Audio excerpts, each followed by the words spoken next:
اگر حضرت علی کو حاجت روا اور مشکل کشا سمجھتا ہے تو کافر ہے۔ اچھا پتہ نہیں، مجھے تو آج تک یہ مسئلے سمجھ نہیں آئے، لدھیانوی صاحب سے خیر پوچھوں گا انشاءاللہ کبھی، کہ یہ حضرت علی کو مدد کے لیے پکارتے ہیں۔ عقیدہ یہ ہے کہ حضرت علی جو ہیں وہ حاجت روا بھی ہیں، مشکل کشا بھی ہیں، اور باقاعدہ انہوں نے ناد علی کے نام سے وظیفہ بھی رکھا ہوا ہے، اور یہ بڑے شوق سے پڑھتے ہیں، علی خمسۃ نطفی بہا حر الوباء الحاتمہ المصطفیٰ والمرتضیٰ ابناہما والفاطمہ۔ تو انہوں نے حضرت حسین کی مشکل کیوں نہیں حل کی؟ یعنی اپنی اولاد میدان قرب و بلا میں مظلوم شہید ہو گئے، حضرت علی تشریف ہی نہیں لے گئے، جنازے پر بھی نہیں گئے، تمہاری مدد کے لیے آ جاتے ہیں کرکٹ کھلوانے کے لیے یا کبڈی کھلوانے کے لیے۔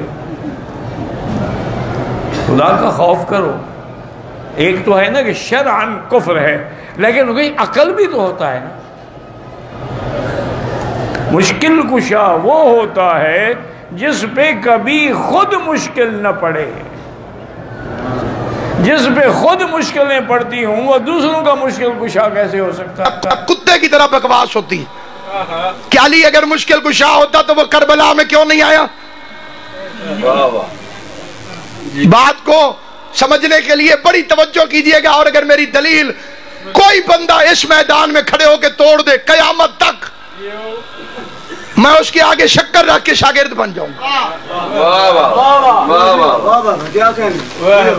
کائنات کا اپنا پرایا کوئی مولوی، باہر کا حرامی یا اندر کا مقصر، مطلب ایک ہی ہے۔ رہتی دنیا تک صبح قیامت تک، 14 اکتوبر کو پھر حاضر ہو رہا ہوں، 15 اکتوبر کو بھی حاضری، کھلی چھٹی ہے کائنات کے ہر مولوی کو میری دلیل کو توڑ کے دکھائے، میں مذہب تبدیل کر دوں۔ میں نے چھوٹا دعویٰ نہیں کیا جو بندے منہ کھول کے سن رہے۔ ابا چھوڑنا آسان ہے، علی چھوڑنا مشکل۔ باپ پڑھا لکھا ہو، بڑی سادی مثال دے، باپ پڑھا لکھا ہو، بھائی غلام باسط حکیم صاحب کی بلا، اگر باپ پڑھا لکھا ہو اسے چاہیے پورا سال اپنے بچے کو پڑھائے، جب بھی بچہ پوچھے کہ اس کا مطلب کیا ہے، باپ کو چاہیے وہ بتائے اس کا مطلب یہ۔ ٹھیک ہے کیا جی؟ کیوں میرا بچہ ٹھیک ہے کیا؟ بچہ پوچھے باپ کو بتانا چاہیے پڑھا لکھا جو ہے کہ اس کا مطلب یہ۔ اب بچہ چلا جائے امتحان دینے، پیپر دینے، پرچہ دینے، جو پڑھا ہے اس کا امتحان دینے، 3 گھنٹے۔ اب بندے کہیں اگر اس کا باپ پڑھا لکھا ہوتا تو جب یہ پرچہ دے رہا تھا تو وہ سوالوں کے جواب بتانے نہ جاتا۔ یہ سمجھ آئے صرف وہ بندہ میرے ساتھ بولے۔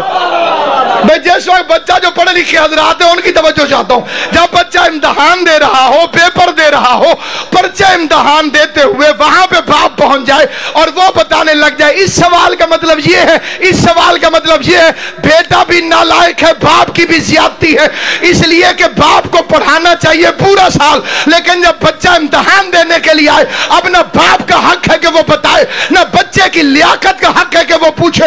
آل محمد کی عزت کی قسم، کربلا میں غریب زہرا حسین ابن علی امتحان دے رہا تھا، حسین مدد کے لیے بلائے، حسین کی توہین، علی مدد کے لیے آئے، علی کی توہین۔ سلامت رہو، آباد و شاد رہو، اللہ ان ہاتھوں کو سلامت رکھے جو بلند ہوئے، امام زمانہ ان ہاتھوں کو کسی کمینے کا محتاج رکھے۔ اور جو بے غیرت یہ بکواس کرتے ہیں کہ اگر علی مدد کر سکتا تھا تو علی کربلا میں کیوں نہیں آیا، بے غیرت ماں کی نجس اولادوں، حسین کو تو علی کو بلانے کی ضرورت بھی نہیں ہے کیونکہ حسین خود اپنے وقت کا علی ہے۔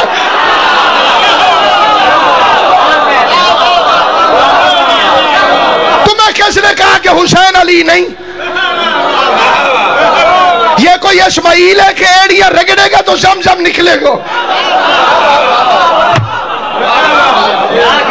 یہ کوئی اسماعیل ہے کہ ایڑیاں رگڑے اور زمزم نکلے؟ وقت کا اولے الامر ہے حسین۔ تم سے دیکھ سنی کا عقیدہ بہتر ہے، ہمارے ملتان کا ایک استاد تو خدا غریق کے رحمت کرے، اہل سنت شاعر تھے، پروفیسر آسی کرنالی صاحب، ان کا شعر سننا خدا کی قسم، جو شاعری سے شغف رکھتے شعر سنے، اہل سنت کا شعر، وہ کہتے تنہا کھڑا تھا سینکڑوں تیغوں کے درمیان، حالانکہ لفظ کون پہ بڑا اختیار تھا، ہائے ہائے ہائے